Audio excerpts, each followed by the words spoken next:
muito normal, eu ouço isso direto, né? O cara fala assim, não tem cliente com essa grana. Não é que não tem cliente com essa grana, ou não tem esse perfil de cliente, é que você não sabe procurar, é que você não sabe olhar para o cliente certo, né? Você vai para um médico normal achando que ele vai ter 10 milhões. Um médico normal, assim, que atende ali plano, faz plantão, ele não vai ter 10 milhões. O médico faz plantão, a não ser que veio de família, etc, etc, ele não vai ter 10 milha, gente. Agora, o médico que tem um hospital oncológico, opa, aí ele vai ter 10 milha. Pode ser que não tenha, mas é provável que tenha. Entenderam, gente? E aí eu vou chegar nesse cara com ativos diferentes para serem oferecidos do que no outro. Eu tenho que fazer isso. Senão não vou atender bem o meu cliente. O Felipe Henrique falou aqui, Bruno, pelo seu tempo na área de assessor, já viu muitas captações no nicho esportivo? Exemplo, jogadores, atletas bem renomados. Felipe Henrique, cara, não é tão simples assim quanto parece. Porque é algo que todo mundo olha, né? Todo mundo fraga. Tipo, é muito óbvio o jogador de futebol. Você sabe o salário dele, você sabe, mas às vezes até o patrimônio. Então é uma área que já vi, tá? Até no meu escritório tem um cara que eu gosto muito, puto assessor, que era jogador de futebol. E ele capta outros jogadores de futebol. Mas tem muitos jogadores de futebol que viraram assessores e que já fazem esse trabalho. Então é muito por relacionamento, tá? É muito por relacionamento. Se você tiver entrada no nicho esportivo, bacana, cara, uma entrada ótima. Agora, se você não tem entrada no nicho esportivo, assim, eu não focaria minha energia nisso, tá? Eu focaria minha energia em outras pessoas não tão óbvias. O Milo perguntou, esses clientes com mais de 10 milhões que você usou, quais métodos de prospecção para conseguir? Teve dois muito importantes que vieram do meu curso de investimentos, tá, Milo? Mas a grande maioria de clientes com mais valor foram indicação, tá bom? Mas a maioria, foram 2 indicação e 2 do curso de investimentos. Bruno, na sua opinião, quanto de maturidade o assessor tem para poder atender um cliente nesse patamar? Assim, Iago, não tem tempo certo, tempo errado, tá? Mas eu gosto de falar assim, o assessor ele pode atender um cliente acima de 10 milhões. Primeiro, depois que ele não gagueja mais, tá? Depois que ele não gagueja mais. Então, cara, você tem dúvida sobre qualquer coisa, sobre ativo, sobre a corretora, não sabe explicar qualquer coisa. Assim, a chance é muito baixa, tá? Eu acho importante ter um CFP para atender esse tipo de cliente. Então, normalmente tem assessores que atendem sem o CFP? Tem, mas normalmente são assessores que recebem os clientes da corretora, os caras farmer e tal, então faz o atendimento mais básico. Para você ir buscar esse cliente, o CFP é importante, tá? Uma certificação importante para esse público, porque demanda um conhecimento diferenciado e o CFP é a prova que traz para esse tipo de público, tá bom? Mas eu acho que é isso, cara. Eu acho que pelo menos aí uns 3, 4 aninhos, 5 aninhos aí para você atender 10 mais, tá? Um mais, assim, é quando você parar de gaguejar, né? É difícil uma pessoa que tem mais de 1 milhão para investir, que quer investir mais de 1 milhão, topar investir com alguém que às vezes não sabe ainda explicar com muita tranquilidade a corretora, os investimentos. Ó, aí tem uma pergunta aqui do Eduardo, por exemplo, que é bem tranquila. O que falar nessa primeira reunião com cliente grande? Não tem nenhuma diferença de falar do cliente grande com o cliente pequeno, gente. Não tem nenhuma, não tem grande diferença. As diferenças é o que eu já falei aqui, do que oferecer, dos ativos, do que pode ser feito, né? Dos investimentos que ele pode acessar. Mas o que falar, basicamente, é a mesma coisa, né?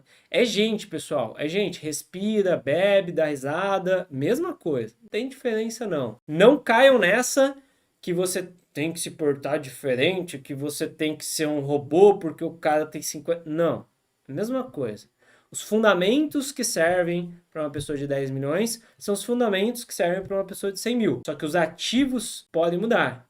Uma pessoa de 100 mil você não vai fazer um fundo exclusivo. Não dá, é caro, não vale a pena, não faz sentido nenhum.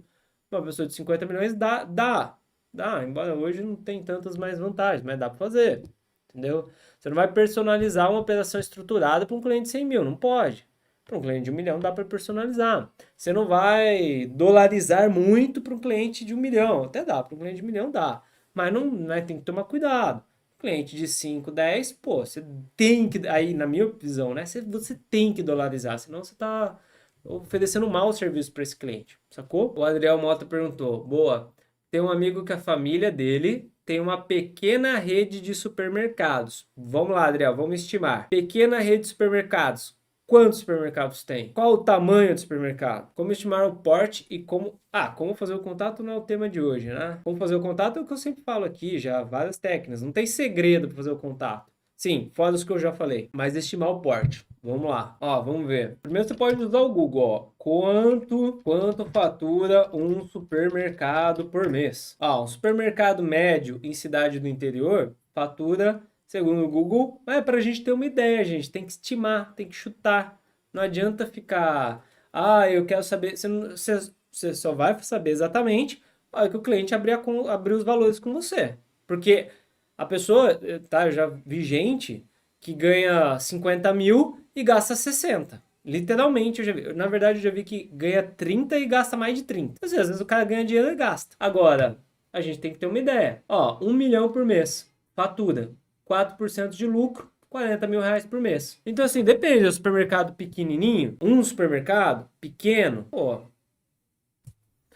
eu acho que esse cara, se ele tiver grana de dinheiro dele, eu acho que esse cara não vai ter nem 1 milhão. Ó, 8 supermercados de médio porte. Pô, 8 supermercados de médio porte, eu já acharia, né? Vamos colocar ali que esse cara vai ter um PL ali, né? Aí tudo depende, podem ter vários sócios, às vezes é família, dividir entre um monte de gente, tem várias coisas no caminho. Mas eu já chutaria que esse cara tem de 1 a 10. Já para mim é um de 1 a 10. Meu chute. Ah, Bruno, você pode estar errado, posso estar, ué. Mas eu tenho que ter uma ideia.